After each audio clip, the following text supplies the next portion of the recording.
Добар ден, драги ученици! Ние денеска ќе се запознаеме со тоа кои се текстови за практична примена и кога ги користиме молбата, жалбата и записникот. Но најпрви да се подсетиме на некои информации. А тоа се што представуваат судот, полицијата, општината, училиштето и други некои згради во кои што секојдневно влегуваме. Тоа се институции со кои секојдневно се среќаваме и ние и нашите родители. И им се обраќаме кога ни треба некоја услуга. При обраќањето користиме посебни форми на обраќање и текстови, како што се молбата, жалбата и записникот. Но, да почнеме со ред и да видиме какви текстови се тие, бидејќи со нив ќе се среќаваме често. Но, да почнеме најпрви со ред, да видиме што е тоа молба. Еве, на слайдот имам напишано пример од една молба, да ја прочитаме. До гимназија Никола Карев, Скопје. Па на средината имаме молба. Од Јован Стојановски, ученик со завршено основно образование. Улица Георгија Пулевски, број 7. Ја молам комисијата при гимназијата Никола Карев да ми овозможи упис во прва година во учебната 2020-2021 година. Основното образование го завршив со одличен успех во учебната 2019-2020. Кон молбата ги приложувам сите потребни документи. Свидетелство за завршено основно образование, дипломи, кофалници и награди за постигнатиот успех. И друго. Скопје, 23.6.2020 година, подпис Јован Стојановски. Ученици, што забележувате? Кои се карактеристики треба да ги содржи една молба? Молбата треба да содржи до кого ја адресираме, до кого ја праќаме молбата. Значи, тука во примеров имаме до гимназија Никола Карев, Скопје. Па, на средината пишуваме молба. Па потоа, лични податоци на молителот, односно барателот. Во случај, некој Јован Стојановски. Од Јован Стојановски, ученик со завршено основно образование, улица Георгија Пулевски, број 7. Па имаме образложение зошто ја пишуваме молбата. Ја молам комисијата при гимназијата Никола Карев да ми овозможи упис во прва година во учебната 2020-2021 година.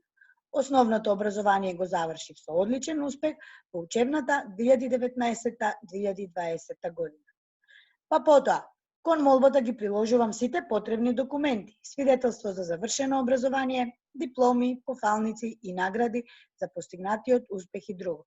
Значи, можеби со молбата ќе треба да доставиме и некои документи и нив ги праќаме. Па, датата кога ја пишуваме молбата и на крајот мора да имаме своерачен подпис. Сега, гледаме дека молбата има специфична структура. И што представува таа? Значи, молбата е текст со кој бараме некаква услуга. Таа има посебна, специфична структура. Има јасна и прецизна мисла и ги содржи личните податоци на подносителот. Напишана е на литературен, службен јазик и стилот треба да биде без непотребни украси, јасен и со конкретни податоци. Треба да биде напишана на чиста и бела хартија и подписот да биде своерачен, без оглед дали се обраќаме со својот ракопис или пишуваме на компјутер. Значи, молбата треба да биде напишана на литературен јазик. Треба да биде подпишана своерачно од молителот, односно барателот. И таа представува текст со кој бараме некаква услуга. Стилот треба да ни биде прецизен и јасен, без дополнителни украси. Со молбата, ученици, вие ќе се среќавате секојдневно, да ви биде издадена потврда, да ви биде дозволен упис во некое училиште, да ви бидат дадени некакви податоци и така натаму. Значи се среќаваме често и секојдневно. Еве, например, молба. Готова молба, испечатена, само да ги пополниме нашите податоци. Таа молба ни е тука од Универзитетот Свети Кирил и Методи, од Факултетот за електротехника и информацијски технологии. Гледате горе имаме дата, место, па до кого ја праќаме, значи до продеканот за настава на ФЕИТ, па имаме молба од кого, нашето име и презиме, па бројот на индексот со кој што се водиме на факултетот, па зошто ја праќаме молбата? Ве молам да ми дозволите износот за школарината, односно кофинансирањето, на факултетите има семестри, да речеме први, втори, трети, четврти, во зависност од кој семестар и од која учебна година ви треба, во висина од, тука се пишува колкава ви е школарината, колкаво ви е кофинансирањето во евра, да го плаќам на 2 рати. И сега, зошто го бараме тоа? Може би сте дете со еден родител, може би сте дете од социјално ранлива категорија. И за тоа мора да дадете документ со кој го потврдувате вашиот исказ, дека примате социјална помош, дека сте дете со еден родител и така натаму. Па потоа подпис наш од десната страна каде што пишува студент, а потоа дали ќе ни одговори продеканот. Ајде да видиме сега што е тоа жалба. Еве повторно пример. До управата на градска топлификација. До кого ја праќаме жалбата? Па жалба. Па лични податоци на тој што се жали. Од Ристо Јосифовски, жител на град Скопје. Улица Партизански одреди, број 172, број на лична карта А312357, издадена од МВР Скопје.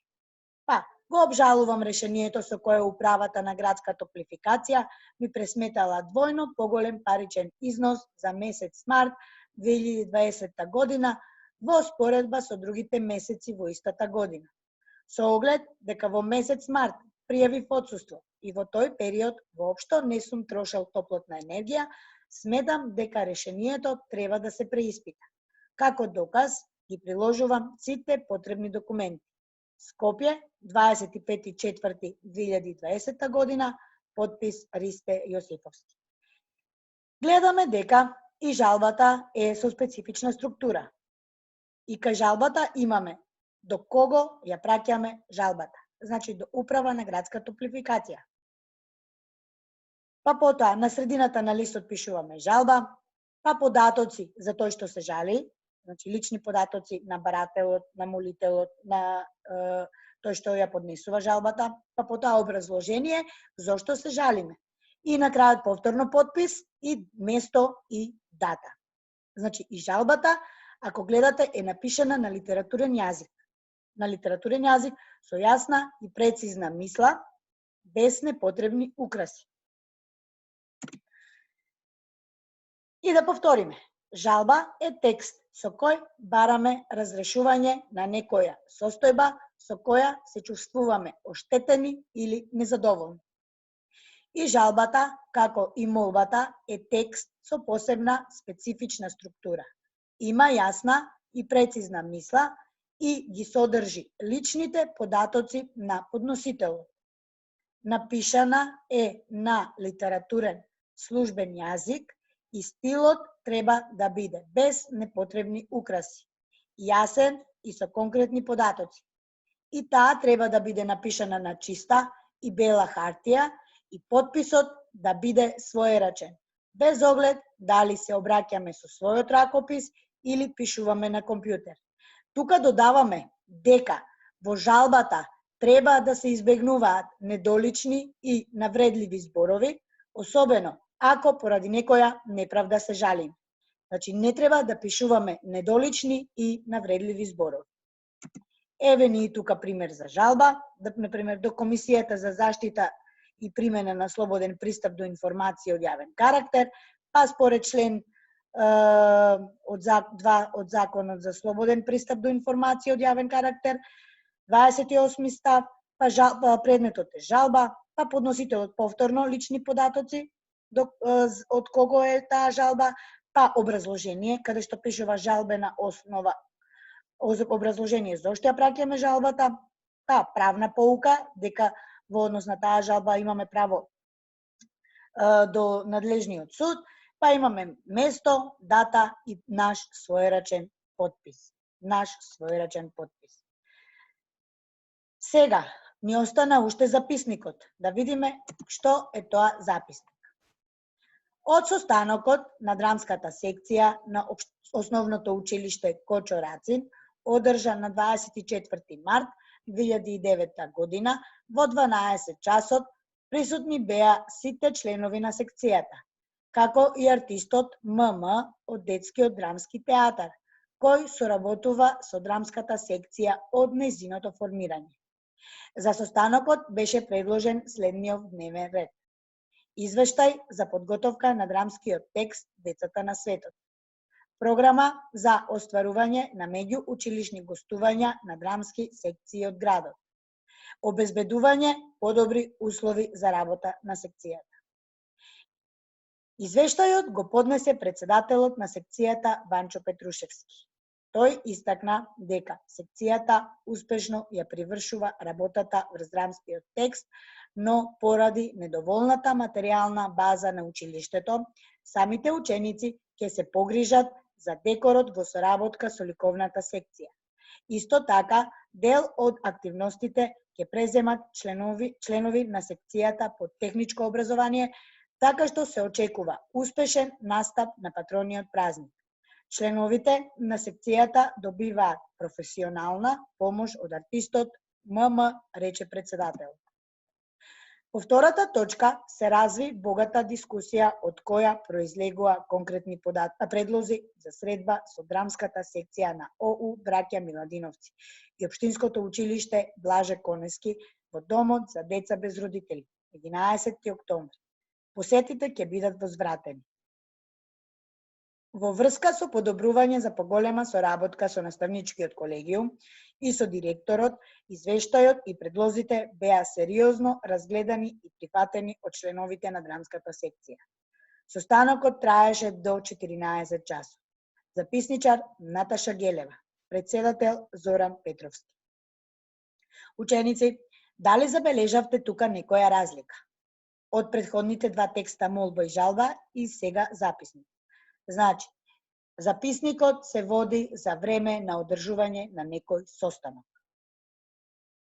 И во него ги запишуваме сите податоци за местото, времето, дневниот ред за кој се одржува состанокот, образложение за секоја точка од состанокот.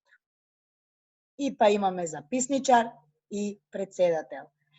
И записникот исто така се пишува на литературен јазик. Конкретни, јасни мисли, без потребни украси.